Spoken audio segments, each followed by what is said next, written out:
Guys, welcome back to our YouTube channel. As we all know that there's been so many back and forth over Baba Ijesha's case, and the case is still very much ongoing in court. Well, it may interest you guys to know that Baba Ijesha is facing a fresh defilement case as a young lady came forward who is about 20 years old, who decided to own a truth and come up with so much courage and bravery to allege Baba Ijesha that he defiled her when she was 12 years old. Recalling that Princess herself took to her social media to ask that if there is anyone that has been defiled by Baba Ijesha when they were young, they should come forward. Let them fight this fight of faith together.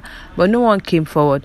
Princess pleaded and begged that anyone should come forward and they shouldn't be afraid or scared that the law is going to take up and bring about justice in this case. But then no one turned up, no one came forward. The reason why it is so is because in most cases, a lot of people are not brave enough to say this kind of thing out as they were still young, and most of the time the society end up putting the blame on the victim rather than the rapist. They ask questions like, what were you wearing, what were you doing, how were you sitting, what time did you pass, and stuff like that. And this is a pedophilic act, a crime which was committed by an adult by sexually harassing and defiling younger children. In the case of Princess's daughter as well, she was still very young when it happened. She was just 7 years old as at the time the incident occurred, and she wasn't brave enough to tell her mother about this. But the mother suspected and tried her way, persuaded her, tried to talk to her. She didn't yield. She eventually used her friend to speak to her daughter, and she was comfortable enough to speak to her mother's daughter and explain how the whole event transpired between herself and Baba Ijesha. Well, another officer of the Nigeria Police Force, SP Wahab Karim, on Friday told an Ikeja Special Offense Court that embattled Olariwaju Omiyinka, that is Baba Ijesha, is facing another allegation of child defilement.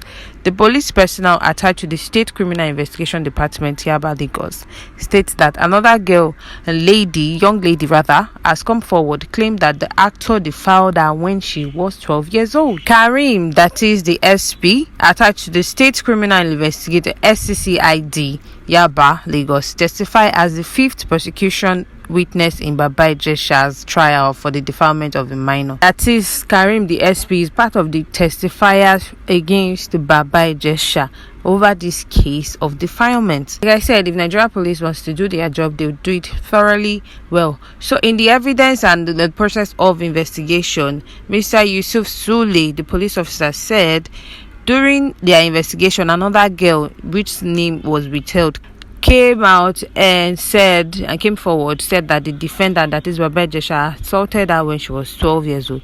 They interviewed her and the defendant behind the counter, and he vehemently denied. That is, Baba Ijesha and the young lady in question were both interviewed, asking questions back and forth. Did you do it? No. Did he do it? Yes, he did.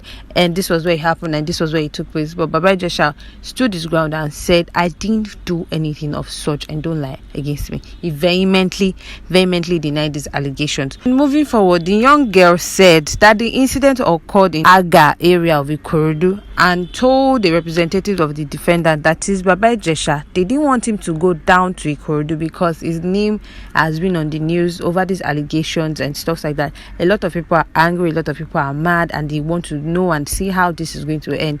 So in order to protect him, and so that people don't hijack Baba Ijesha from them over this going defilement case, they decided that Baba Ijesha, don't go to Ikorodu, stay put. Give us a representative of your family, your friends, or anyone. Then he presented his brother, and they went down to the house. The brother followed them to the house where the young lady said the incident occurred. They met the landlord of the house. However, the landlord showed them an apartment where Baba Ijesha used to live. The landlord said, and I quote, "This is where Baba Ijesha used to stay," end quote. Meanwhile, Baba Ijesha had denied ever living in the Ikorodu area before, saying that he doesn't even stay there. How much more meet this young lady? How much more going as far as defiling her when she was 12? And right there in front of the representative, which is his brother, the landlord categorically stated and said that this apartment, this very one here, this room here, was where Baba Ijesha used to live. It may also interest you to know that Baba Ijesha actually admitted to sexually assaulting Princess's daughter. He said, and the video was actually taken, he said in his word, and I quote, "I harassed her. I touched her hand and licked her hand." End quote. This was Baba Ijesha saying in a small short video that was played in court. The testifier, that is the SP who testified against him, Karim, asked to take over the investigation case. Why? Because Princess noticed the closeness between the team A, says the team that are carrying out the investigation rather. And she noticed the closeness between Baba Ijesha and these people, and she complained and asked for someone else to take over this investigation. They transferred the case to SP, which is Mr. Karim. So when they did the cross-examination with him again, he asked questions as to why he didn't follow them to the corridor to go and actually hear for himself. There was no lawyer on ground to take the statement, and this was behind James, that is Baba Ijesha. So this was when the police officers were explaining that for security reasons we told him not to follow us or come with us to Ikorodu, as so that the community will not hijack him from them. And so Baba Ijesha is facing another 6-count charge bordering on the indecent treatment of child, sexual assault, attempted sexual assault by penetration, and sexual assault by penetration. The case, however, has been adjourned once again to November 12 for more and thorough investigation on this new lady who just surfaced and decided to allege Baba Ijesha for sexually harassing her when she was 12. Back to Princess. When Princess recollected part of the event that took place before all of this matter went up in flame, she said she had gathered her family to watch a movie that she acted in alongside Baba Ijesha. On playing the movie, her daughter said she doesn't want to see the movie again, that is the victim herself. Surprisingly to her, she questioned why she didn't want to see the movie. She said, and I quote, "I had gathered my family together to watch a movie I acted in alongside Baba Ijesha, but surprisingly when my little girl saw Baba Ijesha in the movie, she didn't want to watch it anymore.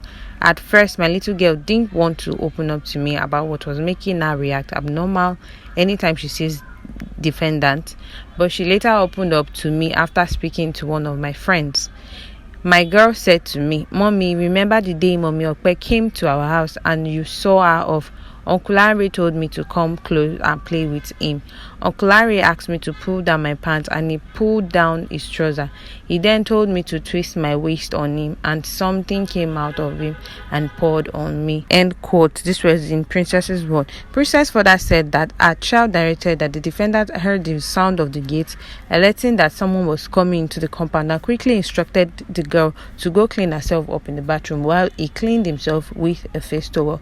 This was when the girl was just 7 years old. Some people have tried to attach the fact that Princess and Baba Ijesha used to have a clean relationship or whatever, but Princess made sure to explain that at some point in 2008 she met up with Baba Ijesha at an event, and the two of them decided to start making comedy skits together. And in the process of their work, Baba Ijesha made a proposal to her, but she rejected and refused. She said she got close to the actor afterwards, especially after her marriage crashed around 2013. That was all about their relationship. Well, the case is still very much ongoing in the court, and we hope that justice is truly served. We'll bring you more updates on Baba Ijesha. Just stay tuned and do not forget to like, subscribe, and drop your comments in the comment section below. Thank you. Bye.